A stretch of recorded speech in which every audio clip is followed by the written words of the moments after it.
Bismillahirrahmanirrahim. Assalamualaikum warahmatullahi wabarakatuh dan selamat sejahtera kepada semua ibu bapa murid tahun 1 2021. Okey, saya Cikgu Suryati binti Saim adalah guru penyelaras pendaftaran tahun 1. Okey, jadi saya hari ini akan memberikan sedikit taklimat berkenaan dengan tahun 1 2021. Okey, pertamanya saya mengucapkan tahniah dan selamat datang kepada semua ibu bapa, tuan-tuan dan puan-puan kepada keluarga besar Sekolah Kebangsaan Seri Kota Puteri. Okey, kebiasaannya kita akan panggil ibu bapa untuk taklimat ni datang ke sekolah. Jadi dengan keadaan sekarang pandemik COVID-19, jadi kita gunakan medium seperti inilah untuk menyampaikan maklumat. Okey. Perkara-perkara yang akan saya sentuh hari ini adalah memperkenalkan barisan pentadbir, senarai guru kelas, waktu persekolahan, pakaian murid, kehadiran, SOP di sekolah, darjah dan hari pendaftaran. Okey. Seterusnya, ini adalah Puan Hajah Siti Faridah binti Haji Jurani. Okey, beliau adalah guru besar Sekolah Kebangsaan Seri Kota Puteri. Okey, seterusnya, barisan guru penolong kanan. Encik B Syaji anak lelaki P Balakrishnan adalah guru penolong kanan pentadbiran Sekolah Kebangsaan Seri Kota Puteri. Kemudian Encik Abdul Aziz bin Jantan, guru penolong kanan hal ehwal murid. Puan Rosni binti Bahiki, guru penolong kanan co-curriculum. Okey. Seterusnya, ini adalah senarai guru kelas. Senarai nama murid dan kelas saya akan kongsikan dalam grup WhatsApp nanti. Esok saya akan masukkan ke dalam grup WhatsApp tahun 1. Jadi tuan-tuan puan-puan boleh rujuk nama anak dan kelas kelas yang telah diberikan. Untuk pengetahuan, kelas saya berikan secara rawak sahaja ya. Tak ada pembahagian mengikut kelas tu, kita tak ada streaming kelas ya. Itu adalah secara rawak sahaja mengikut jantina dan juga kaum. Jadi kita bagi secara seimbang lah. Jadi ini saya perkenalkan nama guru-guru kelas 1 Aman 1, Cik Nur Afiqah binti Madlin dan dibantu oleh Puan Asmah binti Muhammad Yusof. Kelas 1 Aman 2, Puan Nur Asyah binti Awang Hamad dan dibantu oleh Puan Haida binti Ibrahim atau Ismail. Kelas 1 Aman 3, gurunya adalah Puan Suhaiza binti Sukiman dan dibantu oleh Puan Latifah binti Musa. Jadi bila saya dah bagi senarai nama kelas dan esok saya akan berikan juga link untuk ibu bapa masuk ke dalam grup WhatsApp kelas pula ya. Esok saya akan berikan. Ini adalah waktu persekolahan di Sekolah Kebangsaan Seri Kota Puteri. Kita bermula pada pukul 7.20 pagi. Jadi murid-murid perlu hadir paling awal sebelum pukul 7 pagi. Selewat-lewatnya sebelum 7 suku pagi.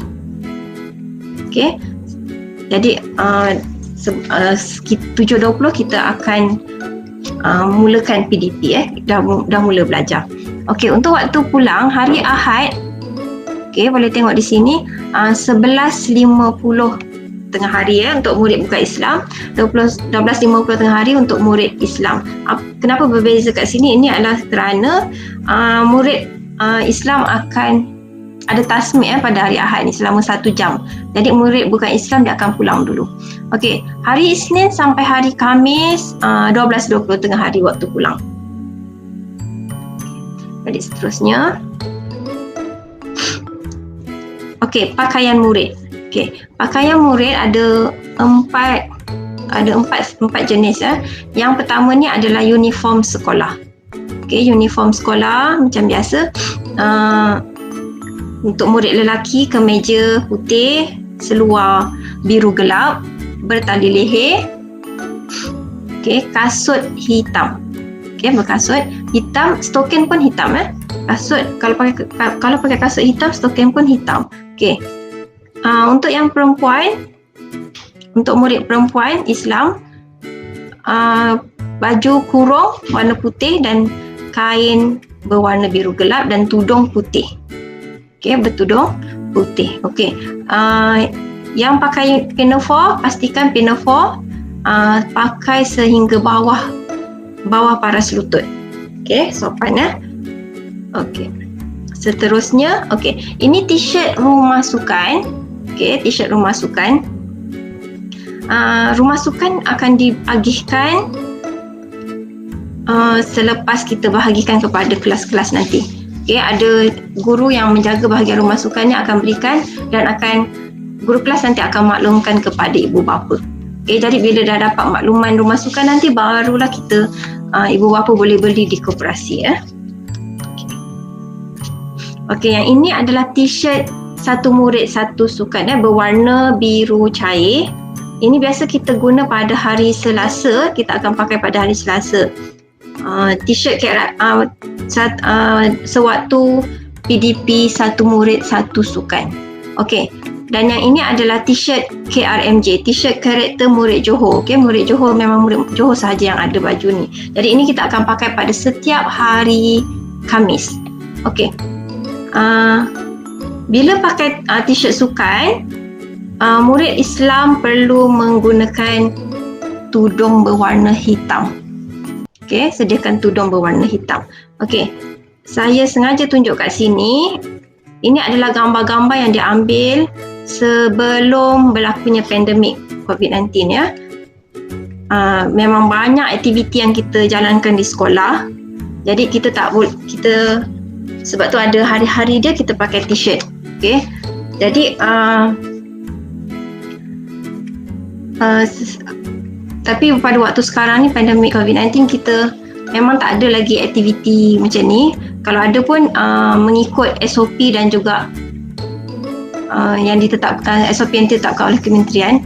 Jadi kurang aktiviti ni, tapi kita masih lagi jadualkan murid untuk pakai t-shirt sukan ni mengikut hari-hari dia. Jadi ini akan diuruskan nanti oleh guru kelas dan ibu bapa akan perlu beli jugalah ini melalui guru kelas Okey, jadi nanti ibu bapa perlu berikan saiz kepada guru kelas untuk kita proses tempahan. Okey, t-shirt untuk t-shirt satu murid satu sukan dan juga t-shirt KRMJ. Okey. T-shirt rumah sukan ni kita ini beli terus daripada koperasi ya.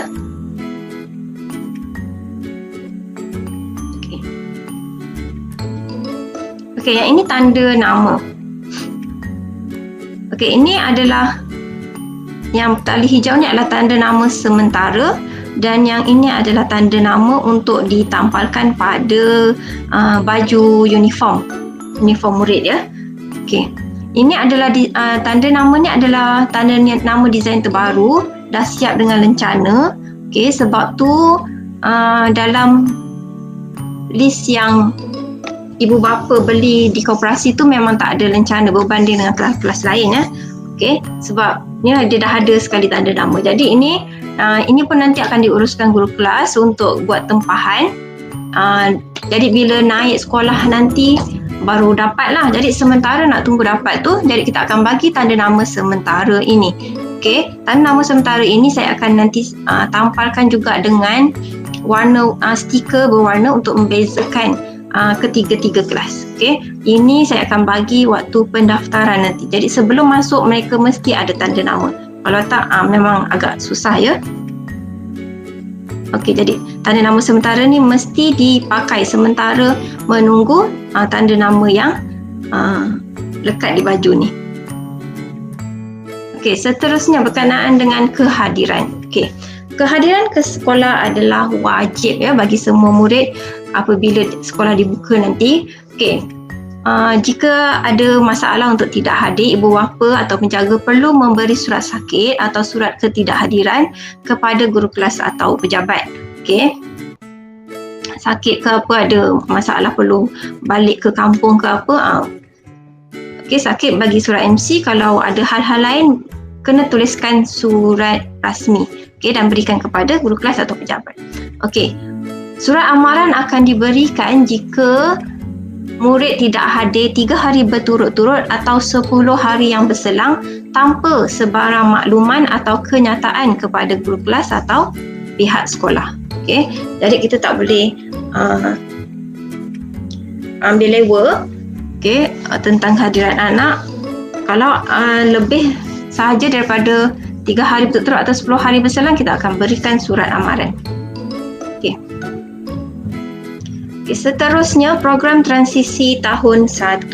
Untuk maklumannya, anak-anak tahun 1 dia tak akan terus masuk ke kelas dan belajar macam murid-murid lain.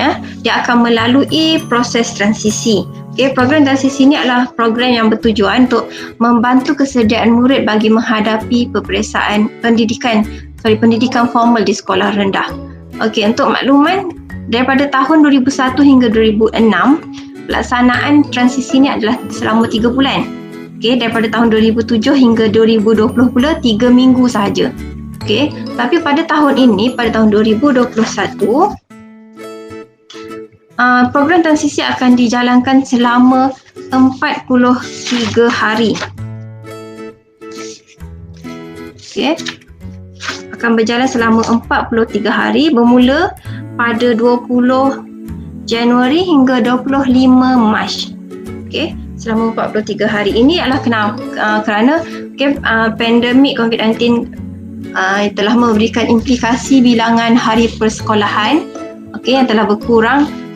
Kemudian kehadiran murid ke sekolah juga merosot bila sekolah dibuka semula pada tahun lepas.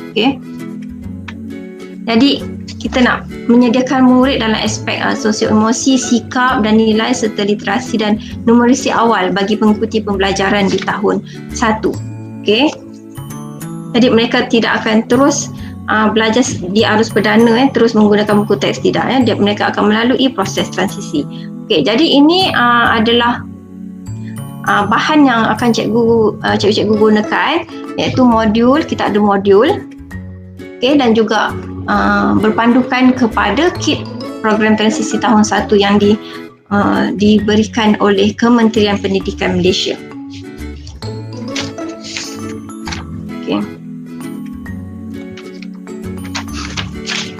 So ini di antaranya. Berpandukan kepada modul orientasi dan juga modul PDP. Kalau kita bersemuka, sepatutnya kita akan ada modul orientasi dulu, maksudnya rutin kelas, perbualan awal, aktiviti fizikal, aktiviti suai kenal, aktiviti mengenali fizikal sekolah. Mereka biasanya akan melawat dulu tandas, melawat kantin, melawat persekitaran sekolah. Itu biasanya biasa bila bersemuka. Kemudian mereka akan melalui modul PDP, iaitu aktiviti pengajaran dan pembelajaran secara bertema, dan juga ada aktiviti fizikal yang mengikut SOP yang ketat. Jadi aktiviti transisi ini adalah objektifnya menyesuaikan murid dengan keadaan dan persekitaran sekolah, membina hubungan antara murid dengan rakan sebaya dan guru, meningkatkan keyakinan dan membentuk sikap positif dalam interaksi sosial serta pembelajaran murid, menyediakan murid dengan pengetahuan, kemahiran dan nilai untuk pembelajaran seterusnya. Jadi nanti ibu bapa boleh baca ini peranan ibu bapa. Antaranya memberi dorongan dan gambaran positif tentang pembelajaran di tahun 1, memerhatikan tingkah laku, perkembangan dan pembelajaran anak serta mengambil tindakan yang sesuai, berinteraksi dengan guru dari semasa ke semasa. Biasanya pihak sekolah akan berinteraksi dengan ibu bapa melalui WhatsApp lah. Kemudian membantu meningkatkan keyakinan anak dalam pembelajaran. Menghadiri taklimat. Ni yang biasanya kita adakan di sekolah. Jadi kita gunakan medium ni. Melibatkan diri dalam aktiviti sekolah dan mengambil tahu perkembangan semasa sekolah. Menyediakan kelengkapan pembelajaran seperti alat tulis, buku dan pakaian. Alat tulis sangat penting. Harap ibu bapa boleh sentiasa bila naik sekolah nanti boleh sentiasa tolong sentiasa tengok alat tulis anak. melalui pengalaman sebelum ni, kalau anak-anak tahun 1 ni memang dia tak pandai lagi nak jaga alat tulis dia. Okay, kalau jatuh, bila buat kerja jatuh pensel ke apa, memang dia tak akan kutip balik. Bila kita tanya pun tak ada siapa yang nak mengaku siapa punya. Jadi pastikan alat tulis anak-anak ni, kalau pensel warna tu, setiap batang pensel warna tu tuliskan nama dengan jelas. Dan ingatkan anak, nasihatkan anak setiap hari jaga alat tulis masing-masing. Okay. Jadi biasa memang bila dah jatuh tu, tanya tak ada siapa nak apa, terpaksalah kita kutip, sediakan satu bekas kat kelas, kutip, masukkan dalam bekas, dan murid-murid lain akan yang tak bawa tu apa boleh pakai. Okay. Jadi kita tak boleh nak buat apa. Sebab bila tanya pun tak ada siapa yang nak mengaku. Okay. Jadi pastikan alat tulis, buku apa semua dituliskan nama. Okay. Dan ibu bapa perlu check lah setiap hari. Mungkin ada setiap hari pemadam hilang yang jenis setiap hari pensel hilang. Okay. Jadi apa pun kena pastikan alat tulis anak-anak cukup setiap hari. Okay.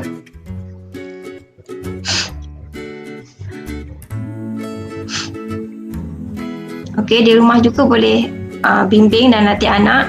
Saya pasti kebanyakannya dah boleh mengurus diri, pakai baju sendiri, seluar sendiri, gunakan tandas. Okay, ni biasanya yang bermasalah mungkin murid lelaki lah, macam susah sikit nak buka zip tu kan. Jadi boleh ajar anak daripada rumah. Pastikan latih dia nak buka zip tu. Memang satu masalah juga kadang-kadang kalau tahun 1 ni yang terbuang air. Okay, jadi pastikan ibu bapa latih anak di rumah. Okay. Kemudian menyesuaikan diri dengan rutin dan jadual harian. Okay, tidur dan rehat yang cukup. Okay, makan. Kemudian menjaga kebersihan dan keselamatan. Saya pasti memang selepas setahun kita berdepan dengan pandemik ni, saya faham, saya pasti anak-anak pun dah biasa dengan norma baharu, sentiasa basuh tangan, pakai mask. Okay. Jadi teruskan nanti bila dah naik sekolah, teruskan amalan tulis sekolah. Okay. Berinteraksi dan membina hubungan mesra dengan orang lain, menyampaikan permintaan dan perasaan mengikut situasi, bertanggungjawab. Okay. Kemaskan beg sekolah, minta anak tu kemaskan sendiri beg sekolah dengan pemantauan ibu lah, jaga barang kepunyaan sendiri dan siapkan tugasan yang diberikan oleh guru. Okey, seterusnya berkenaan dengan PBD tahap 1. Okey, PBD tahap 1. PBD ni adalah pentaksiran bilik darjah. PBD tahap 1 ni fokus kepada penumpuan kepada 5 perkara, iaitu yang pertama kemahiran membaca, menulis, mengira, menakul dan mengamalkan nilai rutin harian. Okay, seperti betul. Terima kasih tolak ansur, baik hati, menolong guru dan banyak lagi. Okay. Apa yang dimaksudkan dengan pemansuhan peperiksaan bagi murid tahap 1? Okay, tahap 1 ni melibatkan tahun 1, 2, 3. Okay, maksudnya tiada lagi peperiksaan pertengahan tahun dan akhir tahun. Okay, kita tumbuhkan kepada pembinaan karakter dan sasiah. Okay, pengajaran secara kolaboratif. Fokus 4M, pembelajaran seronok dan bermakna. Kemudian yang ke-6, peluang belajar mengikut keupayaan. Yang ke-7, amalan nilai rutin. 8, penilaian melalui PBD. Dan ke-9, bebas tekanan peperiksaan. Memang tak ada peperiksaannya untuk tahap 1. Okey, ciri-ciri utama PBD. Okey, dirancang oleh guru untuk menilai murid dia sendiri. Okey, bersistem, guru-guru akan merancang PDP, menentukan instrumen, maksudnya apa kaedah yang nak gunakan untuk mentaksir murid-murid. Okey, melaksanakan PDP dan pentaksiran, merekod, okey, menganalisis, mengambil tindakan susulan dan akhirnya akan memberikan pelaporan. Okey, kalau tengok kat situ melaksanakan PDP dan pentaksiran, maksudnya pentaksiran ni kita berlaku setiap hari. Okey, kalau sebelum ni peperiksaan mungkin setahun 2 kali, okey, tapi tak untuk PBD kita melaksanakan pentaksiran hampir setiap hari, setiap kali berlakunya PDP. Okey, formatif dan sumatif dijalankan secara berterusan mengesan perkembangan, kemajuan dan penguasaan murid. Okey, pelbagai kaedah, kita boleh gunakan pelbagai kaedah dalam PBD ini, pemerhatian, lisan, penulisan. Okey. Kemudian berasaskan kriteria, menekankan perkembangan individu. Kita adalah menekankan pada kemampuan individu, bukan untuk membandingkan antara individu. Okey, kemudian pengesan perkembangan pembelajaran secara menyeluruh. Okey, termasuklah jasmani, emosi, rohani dan intelek, kognitif, psikomotor dan efektif. Maksudnya kita bukan sahaja menilai murid di dalam kelas, daripada aktiviti sukan juga, aktiviti co-curriculum juga. Okey, membolehkan tindakan susulan. Okey, daripada dapatan guru melakukan pentadsiran tadi, guru akan mencari kaedah untuk intervensi untuk mengatasi kelemahan setiap individu murid itu. Okey, kemudian menggalakkan pentadsiran kendiri dan pentadsiran rakan sebaya. Okey. Okey, ini adalah antara kaedah pentadsiran. Okey. Pentadsiran cikgu akan ambil mungkin daripada kuis, permainan dalam kelas ataupun kaedah main peranan, bercerita ataupun melalui projek-projek mudah. Okey, jadi sebab tu semua murid, sebab tu ditekankan tadi mengenai kehadiran, sebab setiap hari ada kalau di sekolah buku semula, kalau setiap hari memang pastinya ada macam-macam aktiviti yang akan diadakan sekolah dan itu akan menyumbang kepada pentadsiran guru. Jadi itu sebabnya sangat penting tentang kehadiran murid ke sekolah, ya. Okey. So, daripada pentadsiran dijalankan, guru akan membuat pelaporan menilai murid menggunakan tahap penguasaan PBD. Jadi ini adalah tafsirannya. TP, tahap penguasaan 1 hingga 6. Yang paling tinggi adalah tahap penguasaan 6. Okey, tahap penguasaan 1 tu menggambarkan yang murid tahu saja perkara asas. Okey. Kemudian yang tahap TP 2, okey, tahu dan faham. Okey, maksudnya murid dah tahu tentang suatu perkara asas tu, dia boleh juga menterjemah ataupun menjelaskan apa yang dia telah pelajari. Okey. TP3, tahu, faham dan boleh buat. Bermaksud murid menggunakan pengetahuan untuk melaksanakan sesuatu kemahiran pada suatu situasi. Okey. TP4, murid tahu, faham dan boleh buat dengan beradab. Bermaksud murid melaksanakan sesuatu kemahiran dengan beradab, iaitu mengikut prosedur atau secara sistematik. TP5, tahu, faham dan boleh buat dengan beradab terpuji. Bermaksud murid melaksanakan sesuatu kemahiran pada situasi baru dengan mengikut prosedur atau secara sistematik, secara tekal dan bersikap positif. Okey, yang paling tinggi adalah TP6, tahu, faham dan boleh buat dengan beradab misali. Bermaksud murid berupaya menggunakan pengetahuan dan kemahiran sedia ada untuk digunakan pada situasi baru secara sistematik, bersikap positif, kreatif dan inovatif serta boleh dicontohi. Okey. Okey, pelaksanaan PDPR. Okey, pelaksanaan PDPR, pengajaran dan pembelajaran di rumah. Bermaksud apa yang murid-murid akan hadapilah bermula pada 20 Januari ini di seluruh negara, kecuali pelajar-pelajar SPM. Okey, jadi kita akan buat kaedah pembelajaran dari rumah, di rumah. Okey. Ada pelbagai pendekatan. Pendekatan melalui dalam talian, luar talian ataupun secara offsite.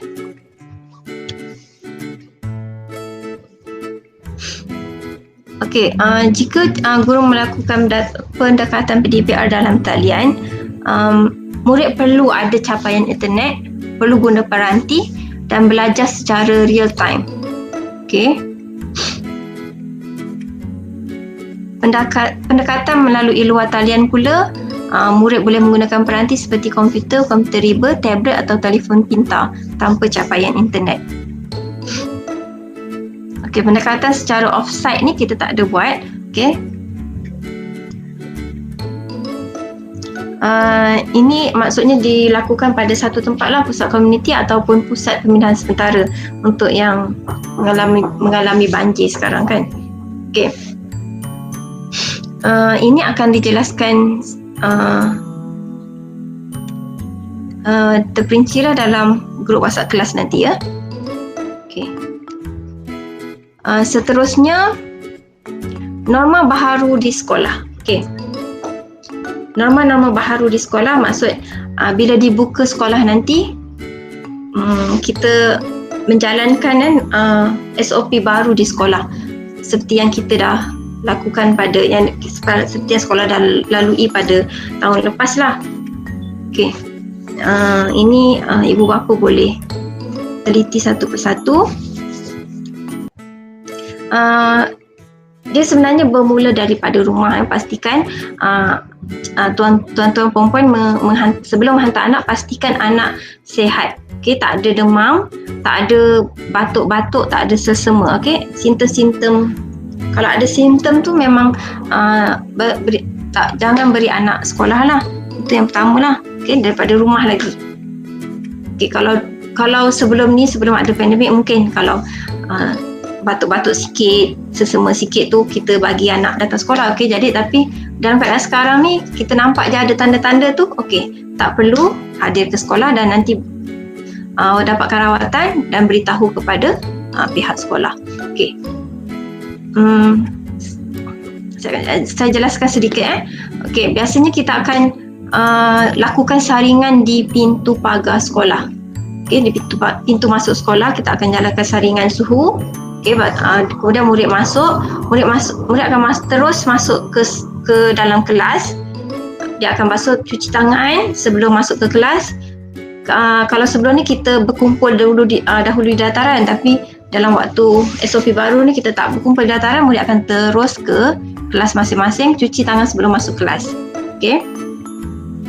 Dan murid akan tunggu di kelas. Susunan di dalam kelas adalah jarak satu murid, bukan di dalam kumpulan macam sebelum ni. Okey. So itu dalam kelas, dan bila waktu rehat murid akan beratur mengikut kelas. Ada waktu ditetapkan, nanti murid akan beratur mengikut kelas dan akan pergi ke kantin untuk membeli makanan. Okey. Ini guru yang akan aturkan, satu persatu kelas akan turun ke kantin untuk beli makanan dan murid bawa makanan itu ke dalam kelas. Okey, beli makanan di kantin dan akan bawa ke dalam kelas. Dan murid akan makan pada waktu rehat. Okey, jadi pihak sekolah menggalakkan kalau ibu bapa nak bawakan bekal untuk anak-anak. Okey, boleh bawakan bekal. Kalau tak boleh, tak sempat, memang tak boleh nak bawakan bekal, ada kantin ada buka, kita akan bawa murid ke kantin beli dan balik semula ke kelas, simpan dulu, dan bila waktu rehat barulah semua sama-sama makan. Sebelum makan mereka akan cuci tangan di luar kelas dan makan di dalam kelas di waktu rehat. Okey, itu waktu rehat. Okey, sewaktu balik, bila waktu balik pun cikgu akan iring pergi ke kantin. Okey, murid-murid yang menaiki van sekolah akan dikumpulkan di kantin. Murid-murid yang balik dengan ibu bapa akan terus ke pintu pagar di tepi sekolah ataupun di hadapan. Yang rumahnya di hadapan sekolah boleh terus ke pintu pagar hadapan. Okey, seterusnya. Okey, pendaftaran. Okey, yang ini saya gambarkan mungkin sebelum PKP. Bila PKP tamat akan ada jarak mungkin dalam seminggu sebelum sekolah dibuka. Jadi ini saya akan update nanti bila waktu pendaftaran. Okey.